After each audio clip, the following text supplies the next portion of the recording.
Amen. Ang pagpapala at kapayapaan mula sa Diyos na Ama natin at sa Panginoong Hesukristo naway sumainyo. At sumaiyo rin.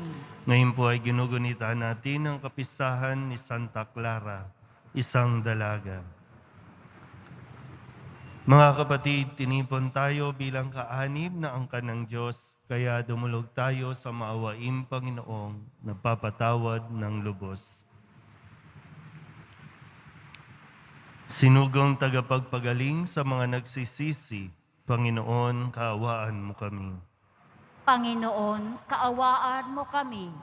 Dumating na tagapag-anyayang mga makasalanan ay magsisi, Kristo, kaawaan mo kami. Kristo, kaawaan mo kami. Nakaluklok ka sa kanan ng Diyos Ama para ipamagitan kami. Panginoon, kaawaan mo kami. Panginoon, kaawaan mo kami. Kaawaan tayo na makapangyarihang Diyos, patawarin tayo sa ating mga kasalanan at patnubayan tayo sa buhay na walang hanggan. Amen. Manalangin tayo. Ama naming makapangyarihan, itinaguyod mo si Santa Clara sa pagmamalasakit sa mga dukhat aba. Bilang tugon sa kanyang pagdalangin, masundanawa namin si Kristo sa abang pamumuhay na ikaw lamang ang inaasahan upang kami pagindapating sumapit sa pagsasaloob ng iyong paghahari sa pamamagitan ni Jesucristo kasama ng Espiritu Santo magpasawalang hanggan. Amen. Magsiupo muna ang lahat.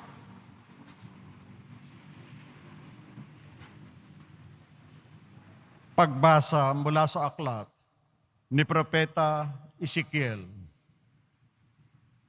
Sinabi sa akin ng Panginoon, Tao, nasa gitna ka ng isang mapaghimagsik na bayan. May mga mata sila, ngunit hindi nakakikita, at mga taingang hindi nakaririnig, pagkat sila'y mapaghimagsik. Kaya nga, magbalot ka ng kailangan mo sa paglalakbay bilang isang itinapon. Bago dumating ang gabi, maglalakad ka sa lansangan nang nakikita nila at baka sakaling makaunawa sila sa kabila ng pagiging mapaghimagsik nila. Samantalang maliwanag pa, maghanda ka ng iyong daladalahan nang nakikita nila at kinagabihan ay maglalakad kang parang manlalakbay. Pagkatapos, bumutas ka sa pader at doon ka magdaan. Pasanin mo ang iyong daladalahan at lumakad kang nakikita nila. Magtakip ka ng mukha para di mo makita ang lupain. Pagalis mo, pagkat ikaw ang gagawin kong pinakababala sa mga Israelita. At ginawa ko ang lahat ayon sa utos sa akin. Nang araw na iyon, naghanda ako ng aking madadala bilang isang takas. Kinagabihan, bumutas ako sa pader at nagpatuloy sa paglalakbay na nakikita nila habang pasan ko ang aking mga daladalahan.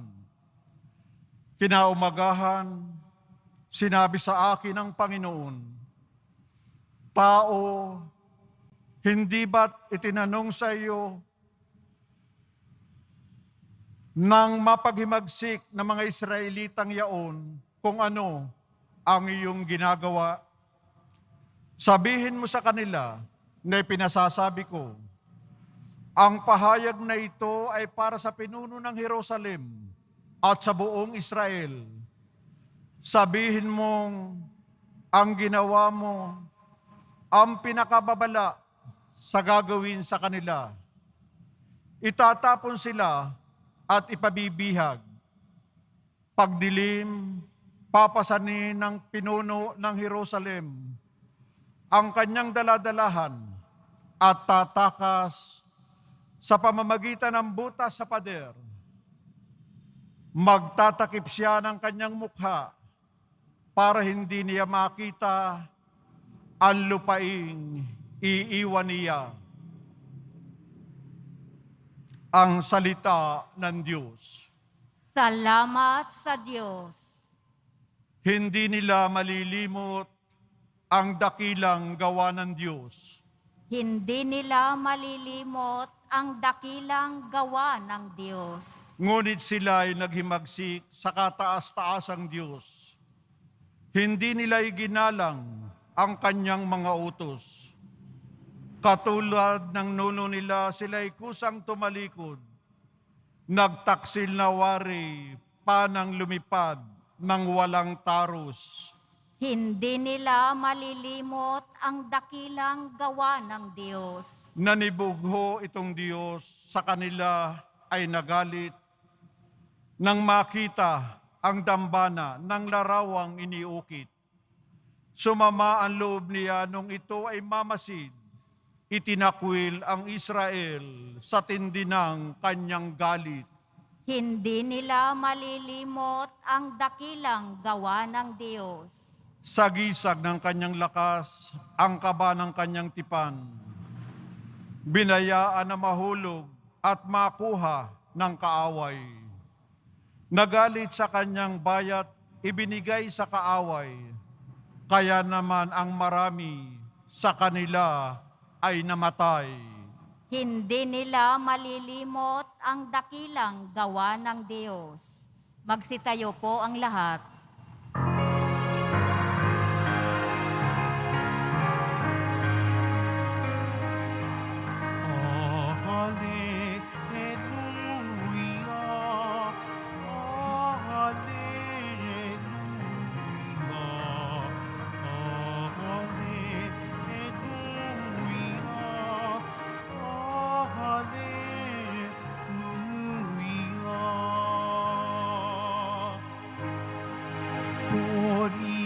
Pasikatin, kagandahan ng loobin, ng kabutihan mo sa amin.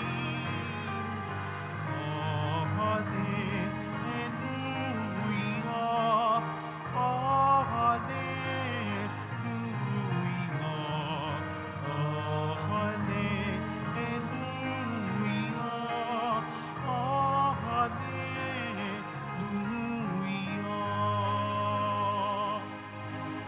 Sumainyo ang Panginoon.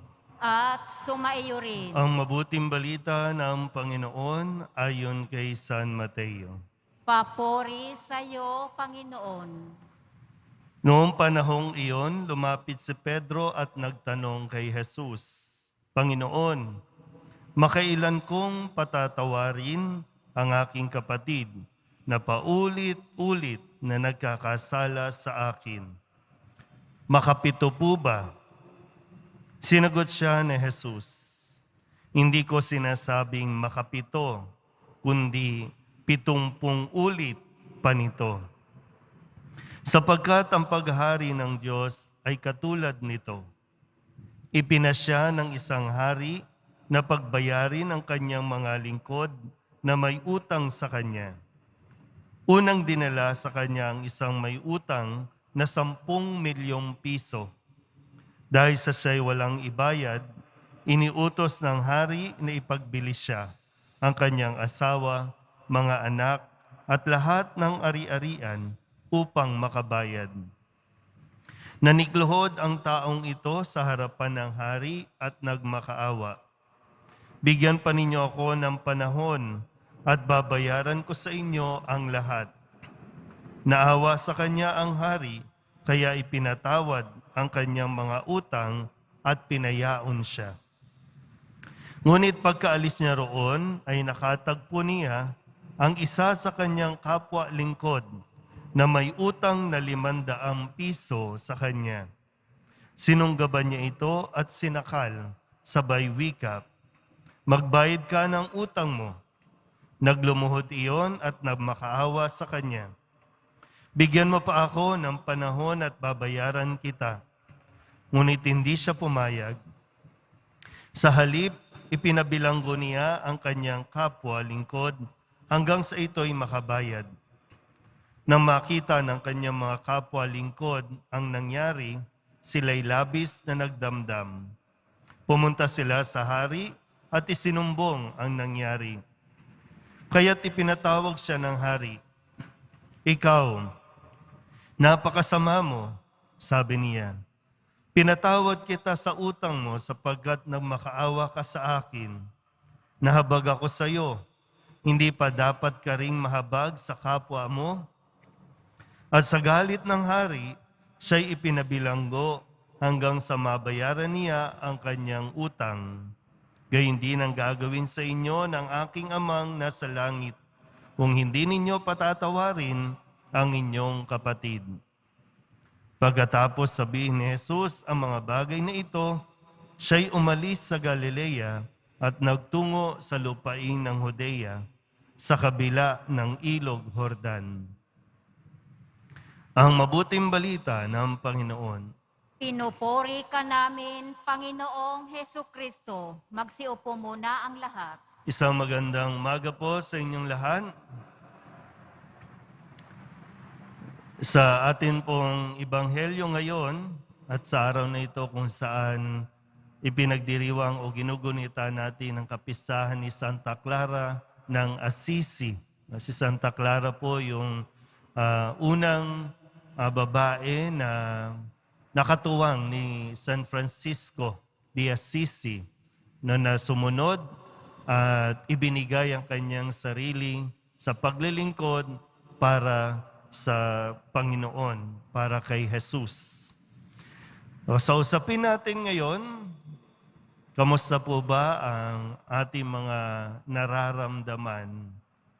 Mabigat ba ang ating kalooban kahit na tayo po ay madalas na nagsisimba?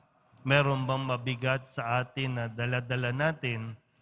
Maaring ito ay sama ng loob, galit sa ibang tao, o kaya naman yung ibang tao o mismong malapit sa iyo ang may sama ng loob sa iyo. So, hindi lang tungkol ito lagi sa sino ang may nagawang mali sa akin, kundi sino yung nagawa natin ng mali. Mahirap kasi kapag hindi natin nakikita yung ating sarili na mayroon din pagkakamali. Sa usapin, na ilang beses ba natin patatawarin ang nagkakasala sa atin? Yung tanong ni Pedro na meron na ring suggestions na pwede bang 7 beses lang? Okay na ba na 7 beses lang? So ilang beses? Pwede nga mapagnilayan, di ba? Nakailang beses na ba yung nagkasala sa'yo? Sige nga, isipin nga natin.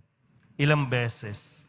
Baka mamaya, isa pa lang, pero parang panghabang buhay na walang kapatawaran ang ginawa niya sa iyo. Sabihin natin, ilang beses nang nagloko ang asawa mo? Umabot na ba sa 7? Isa pa lang, tinapos nyo na Wala nang kapatawaran, di ba? So, ilang beses na ba? Pwede siguro, by the number, ilang beses na ba?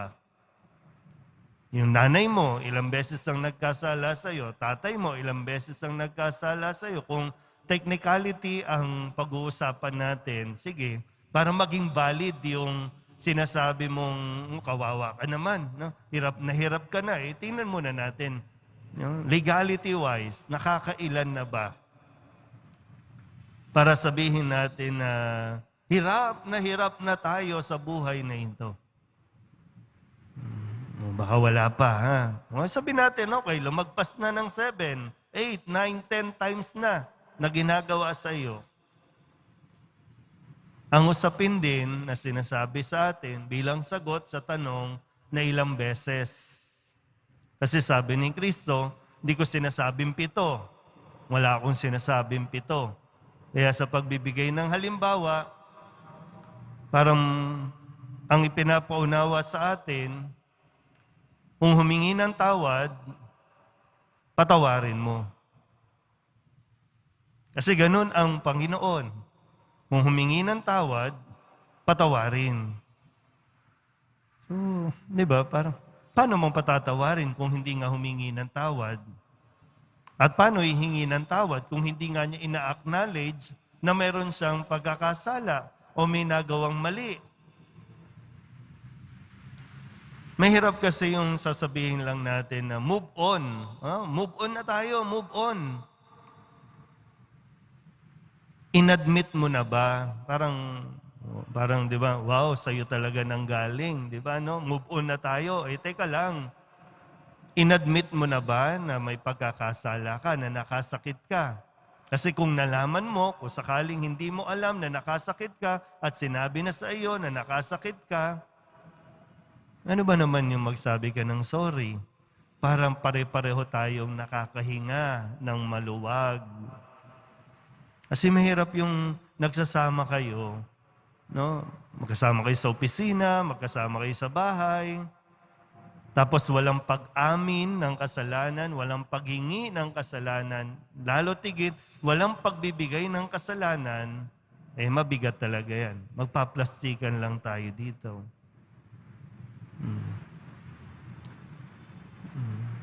Sabi ni Jesus, ganyan din ang gagawin sa inyo ng aking Panginoon pagdating ng tamang panahon.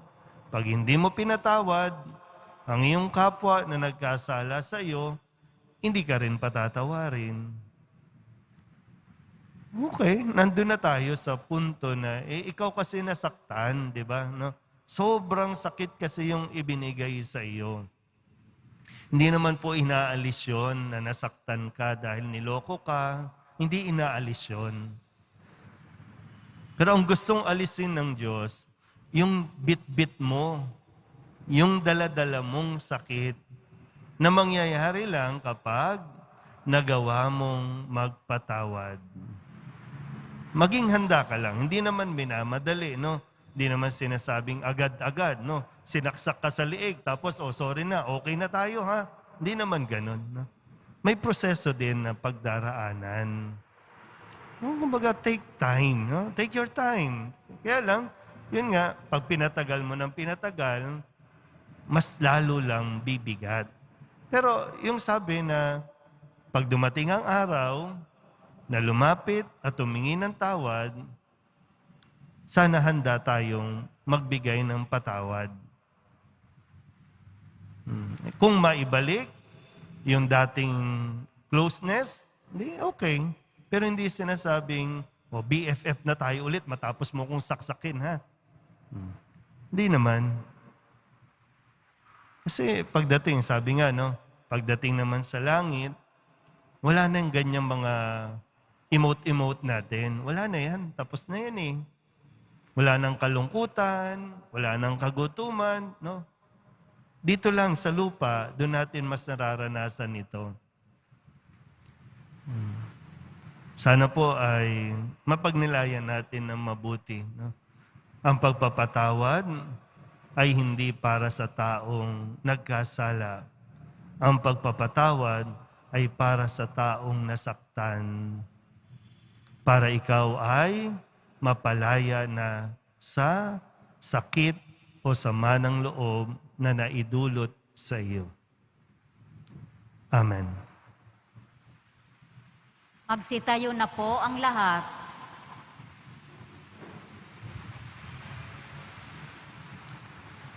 Manalangin tayo sa Diyos upang makapagdulot ng pakikipagkasundo sa daigdig ang kanyang bayan na nakadama ng kanyang pagpapatawad. Ang ating pong itutugon, mahabaging Hari, padaluyin mo ang iyong pagpapatawad sa amin. Mahabaging Hari, padaluyin mo ang iyong pagpapatawad sa amin. Ang bayan ng Diyos na pinalaya ng dugo ni Kristo, naway hindi magkahiwa-hiwalay at mamuhay sila sa pagkakaunawaan at kapayapaan. Manalangin tayo. Mahabaging Hari, padaluyin mo ang iyong pagpapatawad sa amin. Ang mga may dinaramdam o sama ng loob, bunga ng mga kalupitan at pagkakamaling ginawa sa kanila, Naway huwag magkimkim ng hinanakit sa kanilang puso. Bagkus, maging bukas sa kapayapaan ni Kristo. Manalangin tayo. Mahabaging Hari, padaluyin mo ang iyong pagpapatawad sa amin. Ang mga nahihirapang magpatawad, naway mapagtanto at maunawaan ang mayamang habag ng Diyos sa bawat isa at matutong makapagpatawad mula sa puso. Manalangin tayo. Mahabaging Hari, padaluyin mo ang iyong pagpapatawad sa amin. Ang mga nakadarama ng malalim na sugat ng pisikal at espiritual na pagkakamali, naway makatagpo ng kagalingan sa pagpapatawad ni Kristo. Manalangin tayo. Mahabaging Hari, padaluyin mo ang iyong pagpapatawad sa amin. Ang mga tapat na namayapa, naway patawarin sa kanilang mga kasalanan. Manalangin tayo. Mahabaging Hari, padaluyin mo ang iyong pagpapatawad sa amin. Idulog din natin sa Panginoon ang ating mga personal na kahilingan at mga panalangin para sa ating mga pamilya. Ganon din ang lahat ng mga misang pasasalamat, special na intensyon at mga kaluluwa na hinihiling na ipagdasal sa misang ito.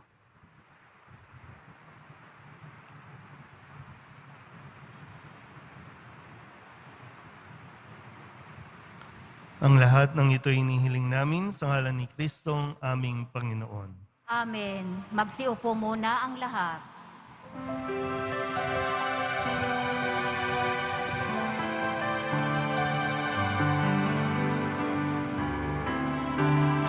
Jesus Nazareno, alak at tinapay sa tanan ay nagbibigay buhay, biyayang kaloob mo ay aming inaalay, aming iling pagpapalat, buhay na dalisay.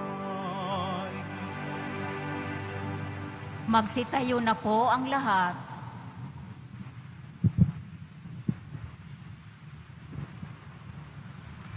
Manalangin kayo mga kapatid upang paghahain natin ay kalugdan ng Diyos sa mga makapangyarihan. Tanggapin nawa ng Panginoon itong paghahain sa iyong mga kamay, sa kapurihan niya at karangalan, sa ating kapakinabangan at sa buong sambayanan niyang banal. Ama naming lumikha, mapakinabang nawa kami sa idinulot na bunga ng aming paghahain upang katulad ng huwaran naming si Santa Clara, kaming dinadalisay nito sa dating pamumuhay, ay umunlad nawa sa pagkamit ng buhay mong bigay, sa pamamagitan ni Jesucristo kasama ng Espiritu Santo, magpasawalang hanggan. Amen. Sumainyo ang Panginoon. At sumaiyo rin. Itaas sa Diyos ang inyong puso at diwa. Itinaas na namin sa Panginoon. Pasalamatan natin ang Panginoong ating Diyos. Marapat na siya ay pasalamatan. Ama naming makapangyarihan, tunay ngang marapat na ikaw ay aming pasalamatan. Ngayoy ikinagagalak naming may mga banal na tao na nagtalaga ng sarili sa anak mong sa Jesucristo upang ipamalas nila ang paghahari mo at maakit ang kapwa na manalig sa iyo. Ngayon, sa aming ibinibigay ng iyong anak na minamahal, ang kabanalang iyong taglay at angad mong kamtin ng tanan. Ito ang pinanggalingang amin ngayong nililingon. Dito mo rin nais sa kami makarating at tumantong. Kaya kaysa ng mga anghel na nagsisiawit ng papuri sa iyo, nang walang humpay sa kalangitan, kami nagbubunyi sa iyong kadakilaan. Santo, Santo, Santo, Panginoong Diyos ng mga hukbo, napupuno ang langit at lupa ng kadakilaan mo. Usana sa kaitaasan, pinagpala ang naparirito sa ngalan ng Panginoon. Usana sa kaitaasan, magsiluhod po ang lahat. Ama naming banal, ikaw ang bukal ng tanang kabanalan. Kaya't sa pamamagitan ng iyong Espiritu, gawin mong banal ang kaloob na ito upang para sa aming maging katawan at dugo ng aming Panginoong Heso Kristo.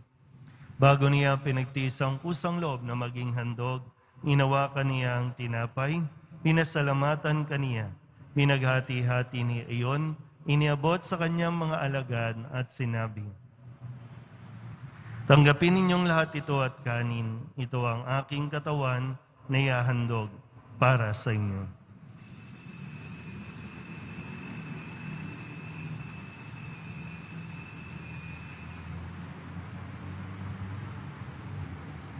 Gayun din naman nang matapos ang hapunan, hinawakan niya ang kalis, muli kaniyang pinasalamatan. Iniabot niya ang kalis sa kanyang mga alagad at sinabi, "Tanggapin ninyong lahat ito at inumin. Ito ang kalis ng aking dugo, ng bago at walang hanggang tipan. Ang aking dugo na ibubuhos para sa inyo at para sa lahat, sa ikapagpapatawad ng mga kasalanan. Gawin ninyo ito sa pag-alaala sa akin."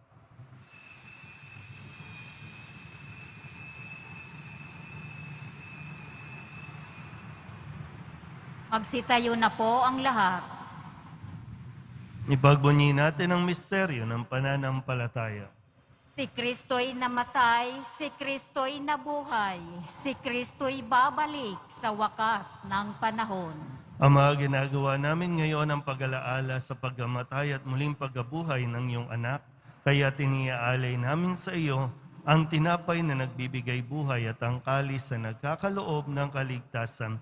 Kami napapasalamat dahil kami iyong minarapat na tumayo sa harap mo para maglingkod sa iyo. Isinasamo namin kami magsasalo-salo sa katawan at dugo ni Kristo ay mabuklod sa pagkakaisa sa pamamagitan ng Espiritu Santo. Ama, lingapin mo ang iyong simbahang laganap sa buong daigdig. Puspusin mo kami sa pag-ibig kay San Francisco na aming Papa at ni Jose na aming Obispo at ng Tanang Kaparian.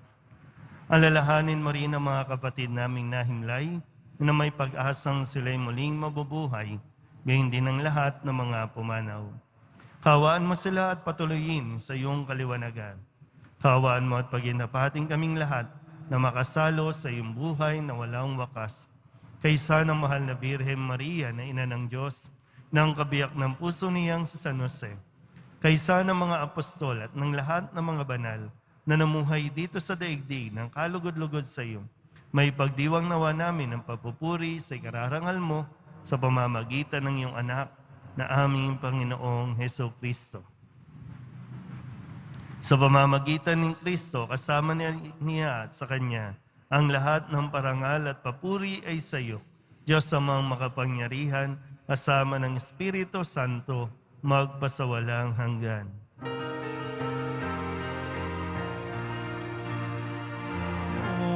Amen.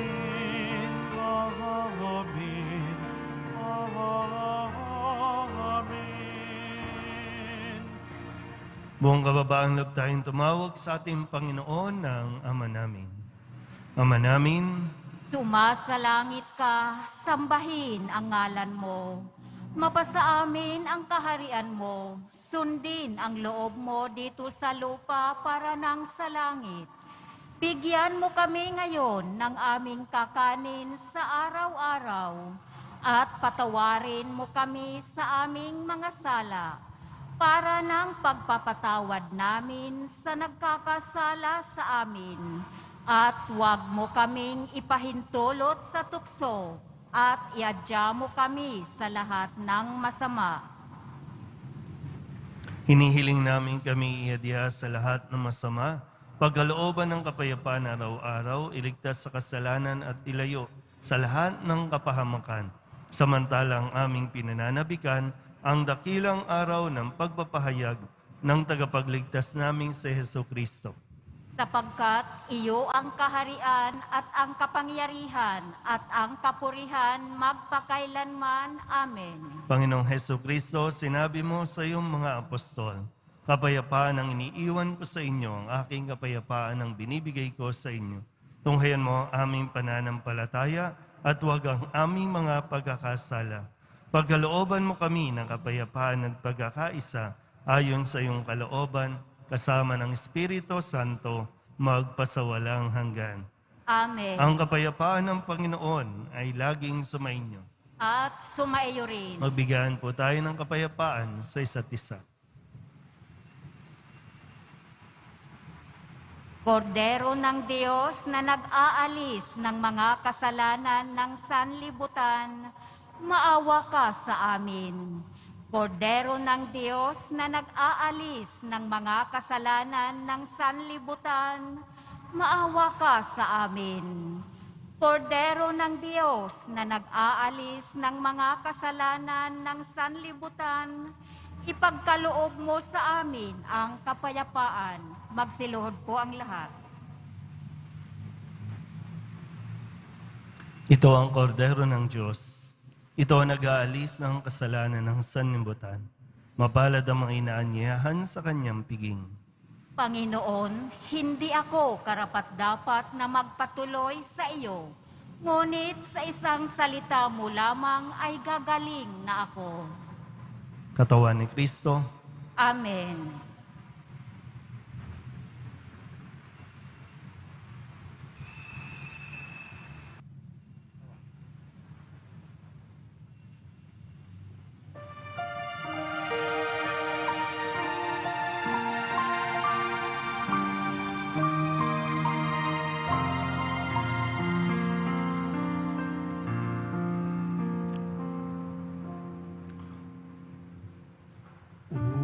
O Diyos na aking buhay, maawa po kayo.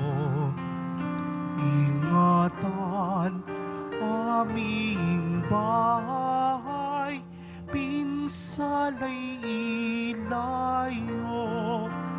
Salamat sa pamilya at sa kaibigan, kaloob na biyaya na may walang hanggan.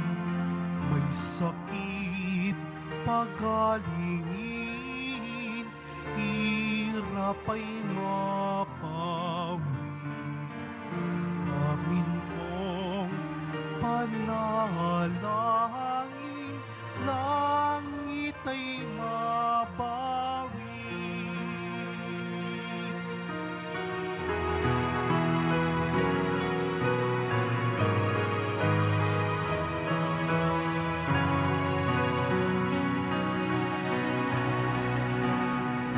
Tayo ay mapabilang sa kaharian niya. Araw ng bagong silang, lugar ng ligaya. Kapiling si Maria, pati si San Jose, anghel na masasaya, apostol na Jose. Poong Senyor purihin, haring nasa trono, kanyang alay sambahin, Viva Nazareno.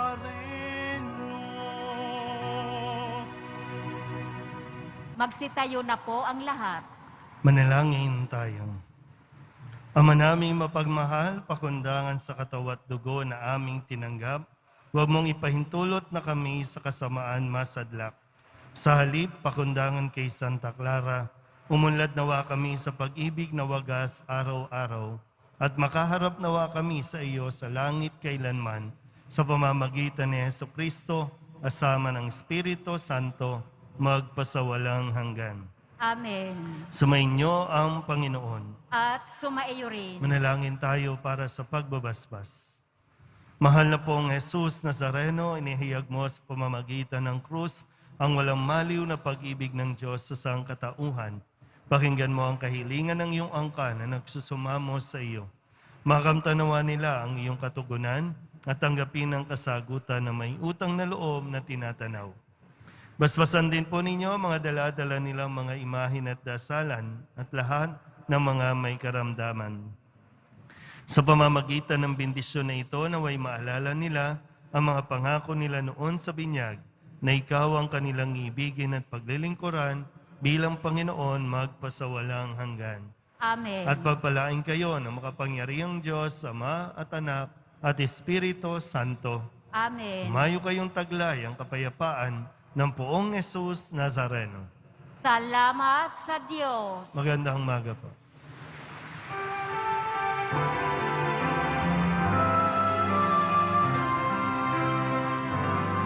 Nuestro Padre Jesus Nazareno, sinasamba ka namin,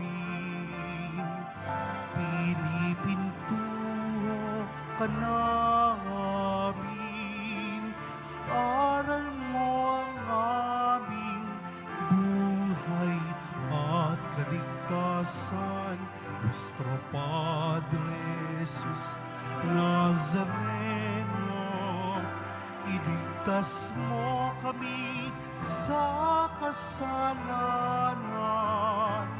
Ang krus mong kinamatayan ay sagisag ng aming kaligtasan. Nuestro Padre Jesus Nazareno, dinarangal ka namin. Nuestro Padre Jesus Nazareno, dilulwalhati ka namin. Nuestro Padre Jesus Nazareno,